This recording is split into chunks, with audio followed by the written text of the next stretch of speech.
क्या अर्थ है। गुट निरपेक्षता मैंने अपने शब्दों में आसान करके बताया था कि किसी भी शक्तिशाली गुट में शामिल न होकर अपनी स्वतंत्र विदेश नीति का निर्वहन करना गुट निरपेक्षता कहलाता है। क्या बताया?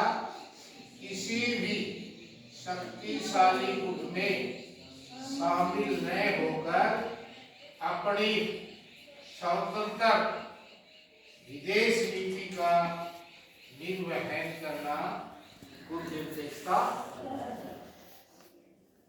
मैंने आपको बताया था अब वही संसार में कितने गुट थे? दो। एक था साम्यवादी और एक था साम्यवादी का समर्थक कौन था? रूस। और पूंजीवादी का समर्थक कौन था?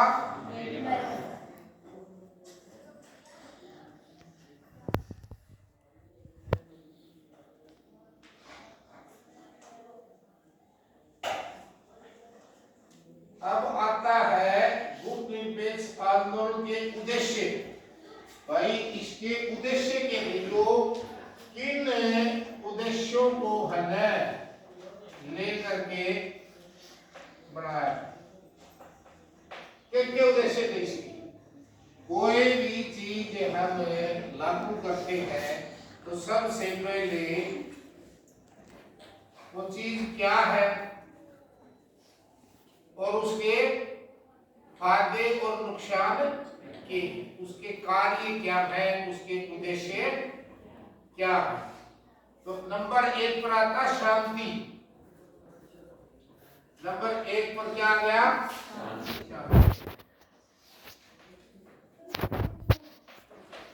गुट निरपेक्षता का मुख्य उद्देश्य है शांति स्थापित करना। और शांति कैसे स्थापित होगी? जब हम किसी भी गुट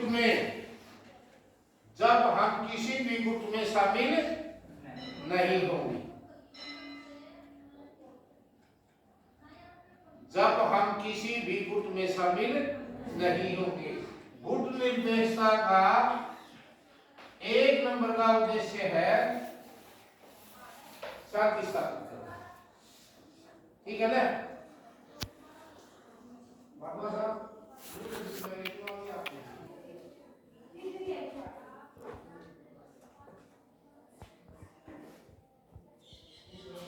गुट निरपेक्ष आंदोलन विश्व में शांति व्यवस्था और न्याय की स्थापना के लिए प्रयास कर रहा है।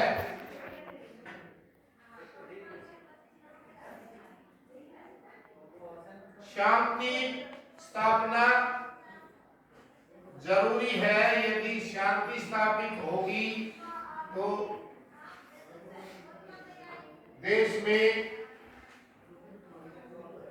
देश है वो गुटों में विभाजित नहीं होगा और आपस की लड़ाई झगड़े है वो बंद हो जाएंगे। अब आता है नंबर 2 आर्थिक न्याय। आर्थिक न्याय क्या है? आर्थिक न्याय क्या है?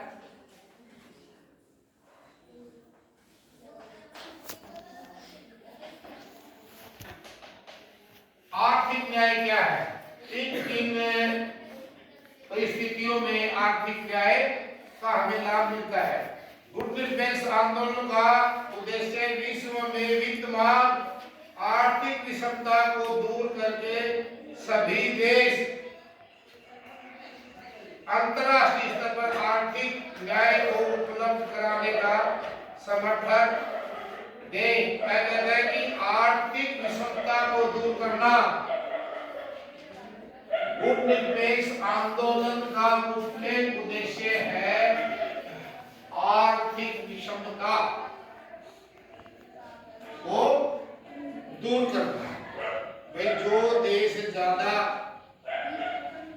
आर्थिक, जिन देशों की ज्यादा आर्थिक हालत खराब है, उन आर्थिक मदद करना, उनकी आर्थिक मदद करके उनको बराबर लेकर के आना, आर्थिक विषमता को दूर करना।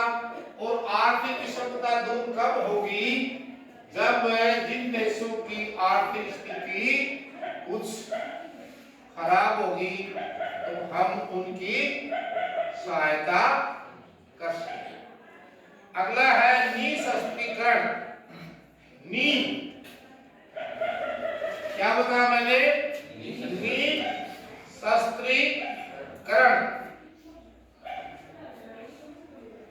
नंबर 3 है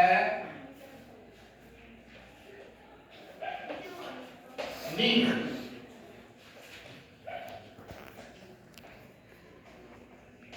निःशस्त्रीकरण। नी का मतलब क्या होता है? नहीं। आपको जो ये शब्द है ये काफी हद तक ये शब्द बता देते हैं। नी का मतलब नहीं, और एक होता है निःशस्त्रीकरण और एक होता है शस्त्रीकरण। शस्त्रीकरण में तो होता है हथियारों की होड़ को बढ़ाना। शस्त्रीकरण का मतलब होता है हथियारों की होड़ को बढ़ाना, और निःशस्त्रीकरण का मतलब होता है हथियारों की होड़ को। यदि विश्व में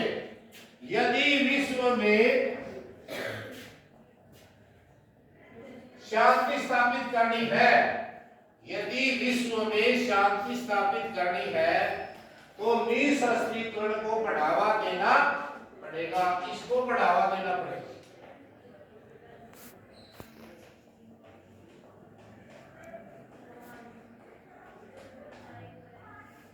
क्योंकि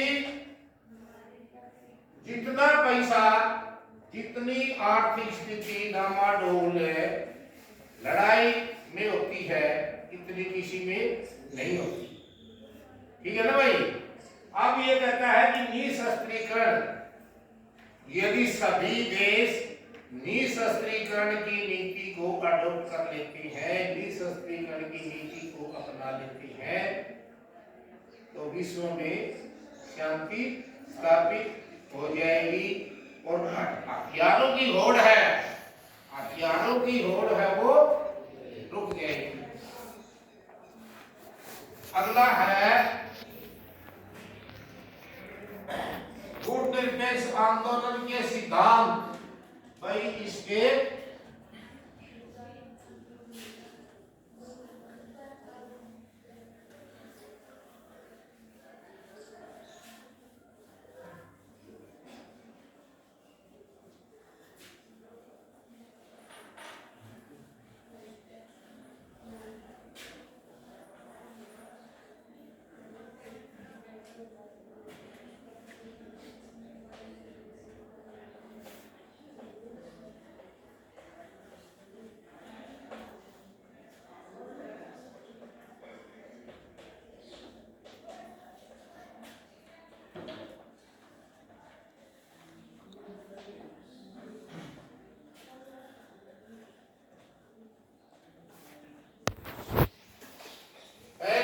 आपको बताया था वो बताया था मैंने गुटनिरपेक्ष आंदोलन के उद्देश्य, और अब मैं बता रहा हूं गुटनिरपेक्ष आंदोलन के सिद्धांत। नंबर 1, गुटनिरपेक्ष आंदोलन का प्रमुख सिद्धांत सैनिक संबंधों का विरोध करना एवं उसे दूर करना। वही बात आ गई ना। गुटनिरपेक्ष आंदोलन का मुख्य सिद्धांत है सैनिक संबंधों का विरोध करना तथा शांति स्थापित करना।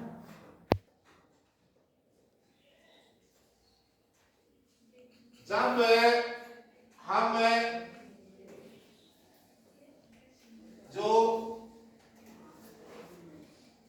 लड़ाई वाली बातें हैं उन सभी का हम विरोध करेंगे और विश्व में शांति स्थापना का भरपूर प्रयास करेंगे।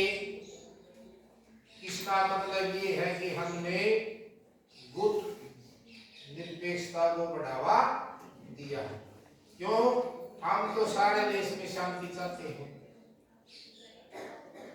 नंबर दो है गुट निरपेक्ष आंदोलन विश्व के वैचारिक आधार पर बांटने का विरोध करता है।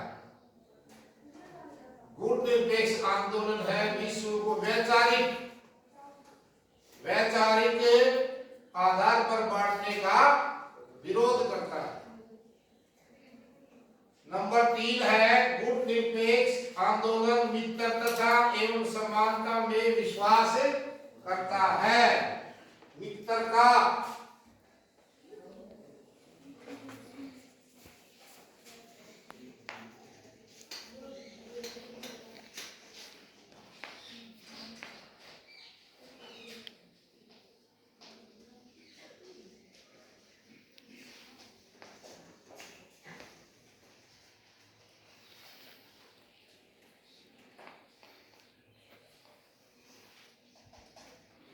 मित्रता एवं समानता में विश्वास करता है, क्योंकि हमारी सभी के साथ मित्रता है।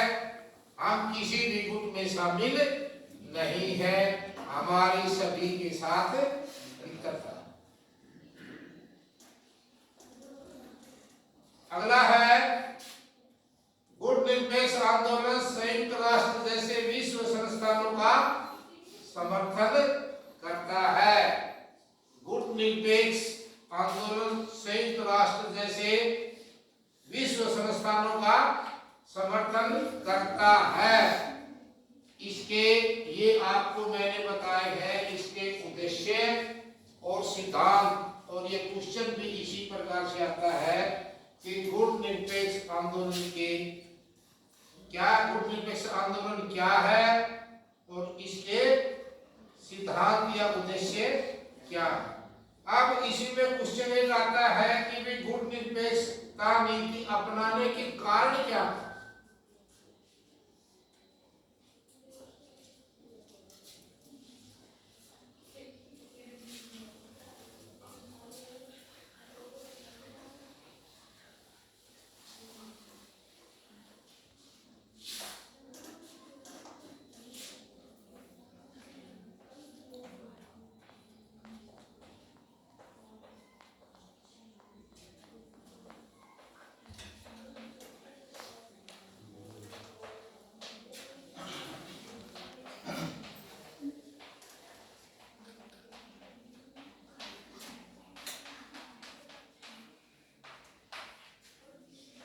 इसको क्यों अपनाया जाता है?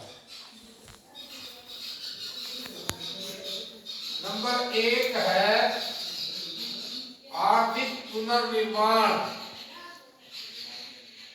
आर्थिक पुनर्निर्माण स्वतंत्रता के पश्चात भारत के सामने सबसे महत्वपूर्ण प्रश्न देश का आर्थिक पुनर्निर्माण था। आर्थिक पुनर्निर्माण का मतलब होता है दोबारा से उसका निर्माण करना, क्योंकि पहले जो भी हालात थे उन हालातों से ऊपर उठ करके हमने पुनर्निर्माण करना है। स्वतंत्रता के पश्चात भारत के सामने सबसे महत्वपूर्ण प्रश्न देश का आर्थिक पुनर्निर्माण करना है, क्योंकि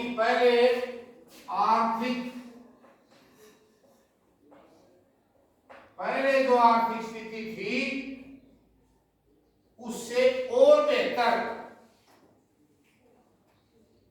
आर्थिक स्थिति को अपनाना। उसका पुनर्निर्माण करना है, उसको अच्छी प्रकार से करना है। अतः भारत के लिए किसी गुट का सदस्य न बनना ही उचित था, ताकि सभी देशों से आर्थिक सहायता प्राप्त कर सके।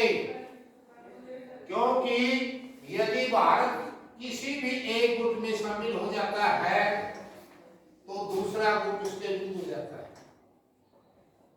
हो जाएगा ना।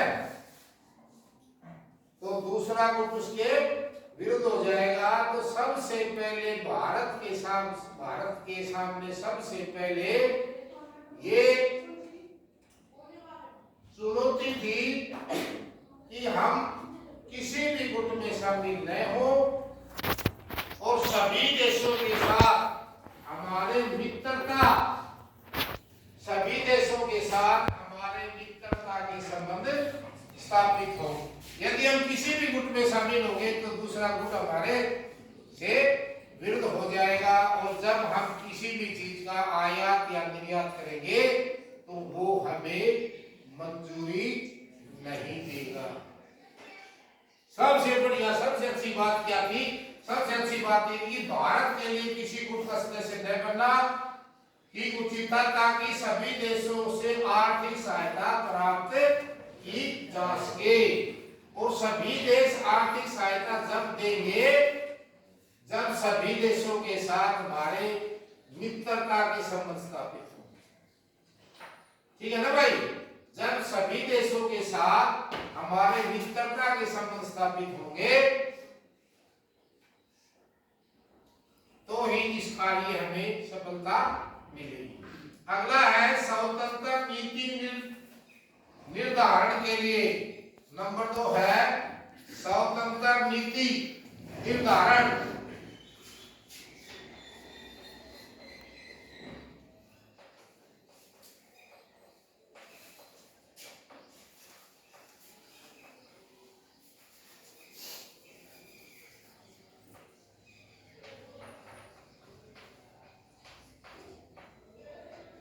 स्वतंत्र नीति निर्धारण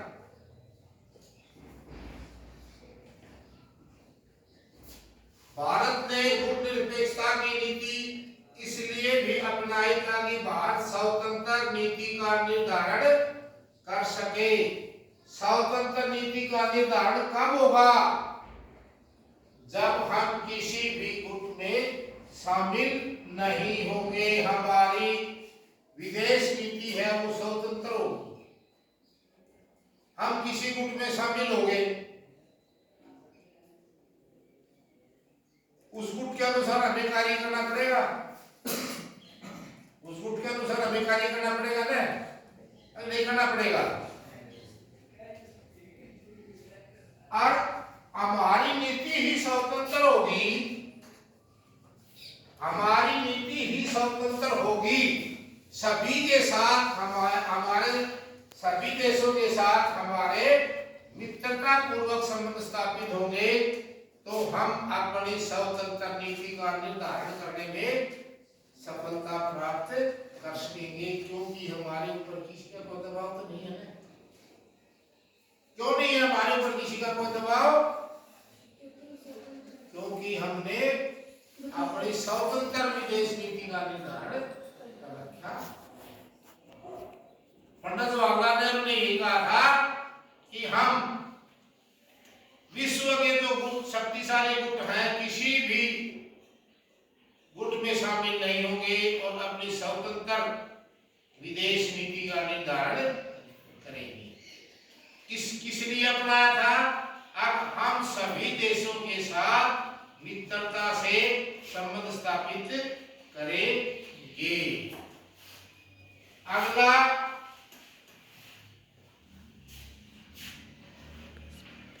नंबर 3 है भारत की प्रतिष्ठा बढ़ाने के लिए, भारत की प्रतिष्ठा बढ़ाने के लिए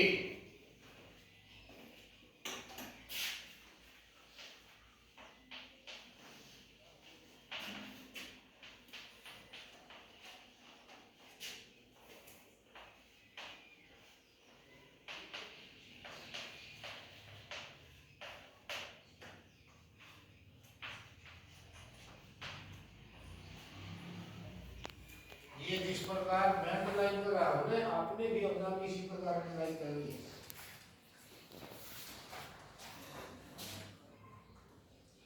भारत की प्रतिष्ठा बढ़ाने के लिए गुट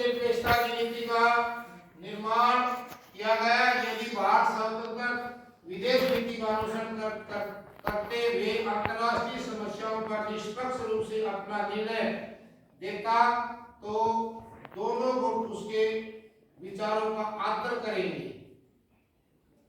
दोनों गुट कौन से रूस और अमेरिका। रूस है वो साम्यवादी गुट का समर्थक है और अमेरिका है वो पूंजीवादी गुट का समर्थक है। क्यों? हम किसी भी गुट में शामिल नहीं हुए। यदि हम सही बात कहते हैं तो दोनों गुट है वो हमारी अच्छी प्रकार से बात को सुनेंगे और अंतरराष्ट्रीय तनाव में कमी होगी तथा भारत की प्रतिष्ठा भी बढ़ेगी। यदि हम दोनों गुटों को अच्छी प्रकार से अच्छी बात कहेंगे तो दोनों गुटों में तनाव कम होगा और भारत की प्रतिष्ठा बढ़ेगी। अगला है दोनों गुटों से आर्थिक सहायता। दोनों गुटों से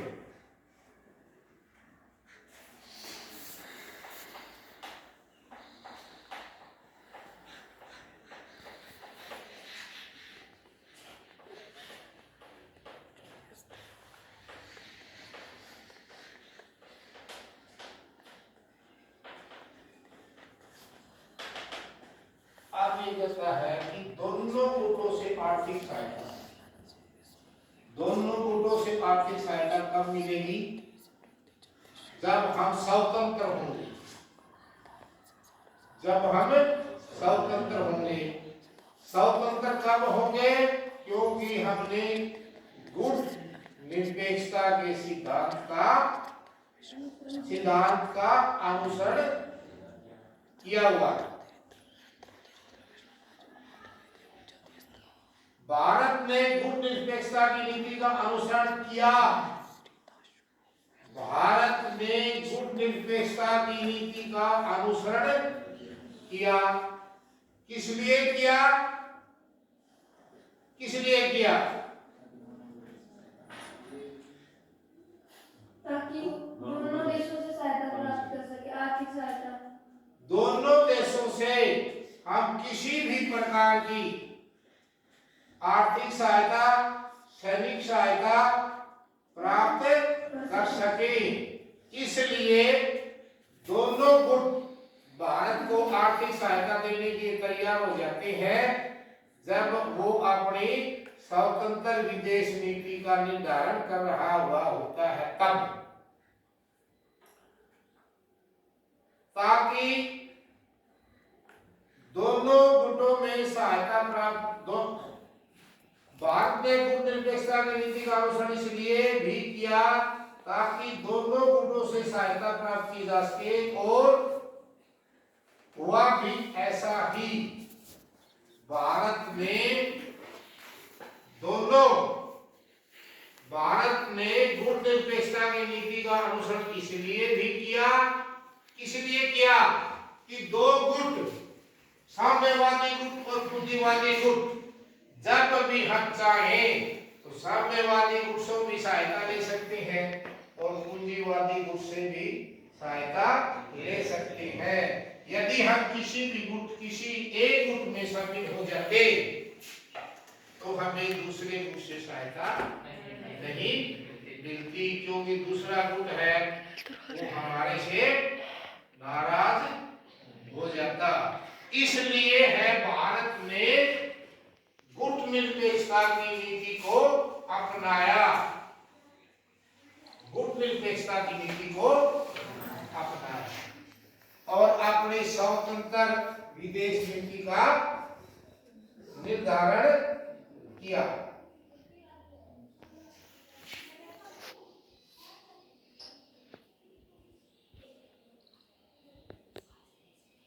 और भारत की जो प्रतिष्ठा है वो भारत की प्रतिष्ठा और बड़ी है।